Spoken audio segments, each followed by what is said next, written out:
Assalamualaikum warahmatullahi wabarakatuh. Halo sobat Grobogan Gokil semuanya. Sehat ya untuk hari ini ya. Masih tentang Pak Hasto ya. Ya lah, makin sakit hatinya itu kok nggak berhenti-berhenti ya. Setelah sebelumnya menarasikan Pak Jokowi itu akan menangkap Anies lah, mengkriminalisasi lah parcok, cawe-cawe pilkada, juga bertemu dengan mantan Kaisang yang katanya ada rahasia besar. Rahasia apa sih? Dan yang terbaru, Pak Hasto ini nggak mau masang foto Mas Gibran di sekolah PDIP. Makin sakit hati nggak tuh? Maunya yang dipasang Pak Hasto itu hanya foto Pak Prabowo saja.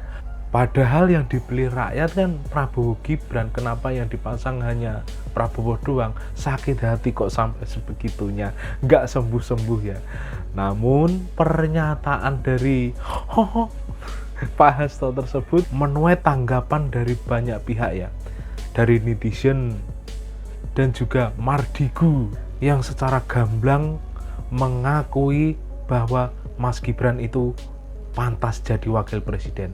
Tanpa berlama-lama lagi, berikut ini adalah videonya. Tonton sampai habis ya. Itu kenapa tuh Pak? Ya nanti kita ganti gambar Pak Prabowo ya. Mas Gibrannya juga akan dipasang nggak di sekolah partai?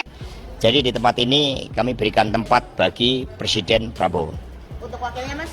Ya kita menunggu ya kebenaran ditegakkan. Tidak memasang foto wapres alias Gibran Rakabuming Raka. Gue nggak tahu ya ini berita beberapa hari yang lalu atau gimana ceritanya. Pokoknya ini baru nongol di FYP gue, jadi gue mau bahas sekarang. Gini loh ya, gue tuh tahu tidak semua orang itu menyukai Prabowo Gibran. Tapi mau bagaimanapun ya, Prabowo Gibran paslon nomor 2 di Pilpres kemarin itu unggul. Mau gimana pun kalian gak suka sama Prabowo Gibran, mereka sudah dilantik dan sudah sah. Mereka berdua dipilih mayoritas rakyat Indonesia.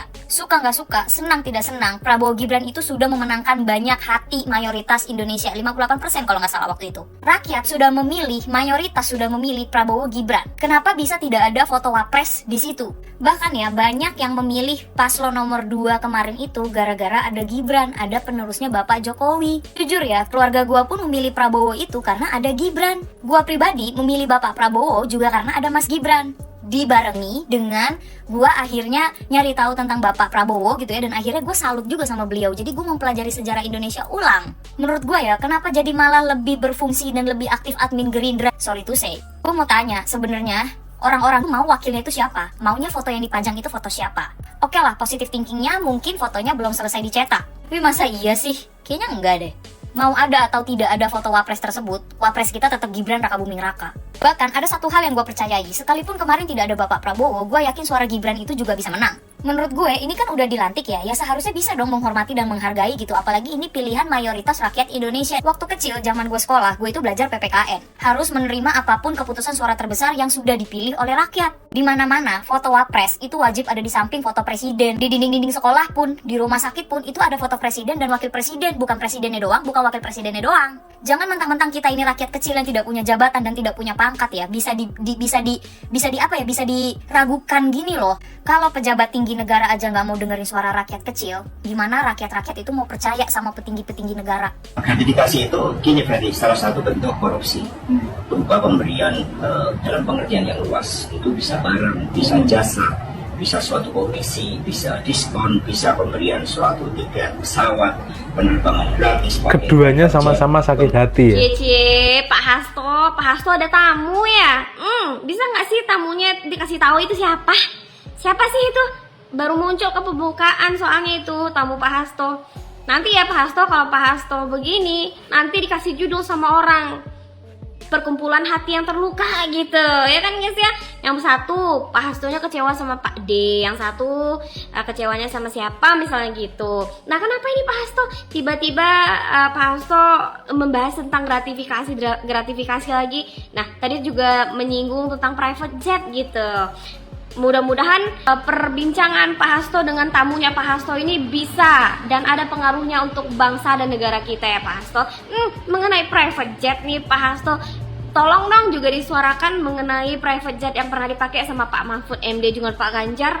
Sekalian private jet yang juga dipakai sama Mbak Puan sama Umi Mega gitu. Gimana Pak Hasto, setuju gak?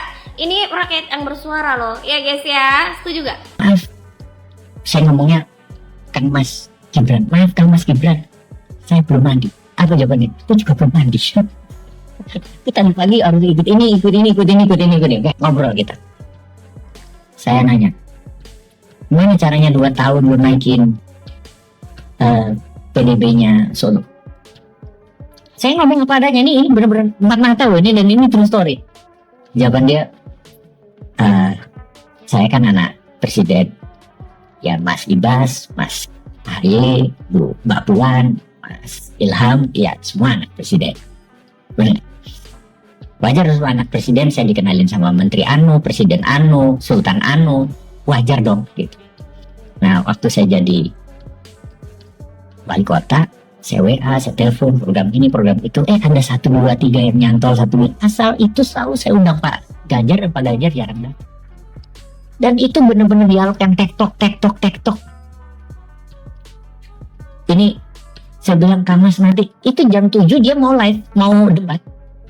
Oh, Pilpres kemarin. Jam 4 tuh saya bilang, udah 3 jam nih. Saya bilang, Kang Mas, jam 7 nanti malam belum siap-siap. Gak apa ngobrol aja deh. Yang paling mencuri perhatian adalah kerendahan hati Gibran. Saat taksi Mardigu tiba, Gibran tak ragu untuk membukakan pintu taksi.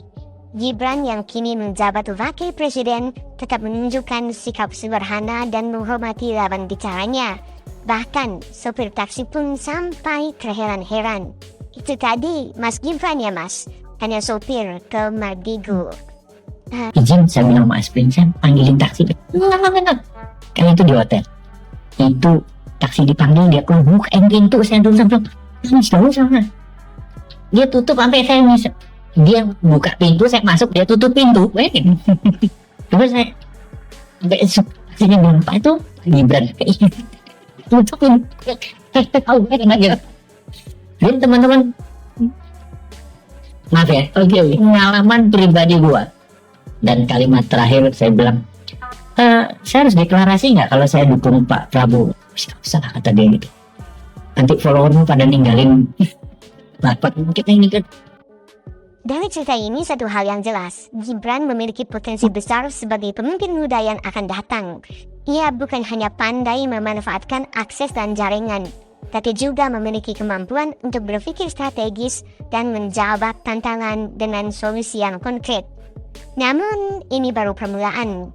Sebagai seorang pemimpin, ia akan terus diuji, terutama dalam menjaga keseimbangan antara ambisi pribadi, loyalitas kepada rakyat, dan nilai-nilai kebangsaan. Kelebihan Gibran adalah kemampuan yang merangkul berbagai pihak tanpa kehilangan identitas. Namun, ia juga menghadapi risiko, terutama kritik tentang penggunaan akses keluarganya. Ini menjadi ujian bagi dirinya untuk membuktikan bahwa hasil kerja nyatanya lebih berbicara daripada stigma-stigma tersebut. Seperti yang dikatakan Mardigu, Gibran adalah simbol Panji negara saat ini. Tugas kita bukan hanya untuk mengkritik, tetapi juga memberikan dukungan dan bimbingan agar ia terus berada di jalan yang benar.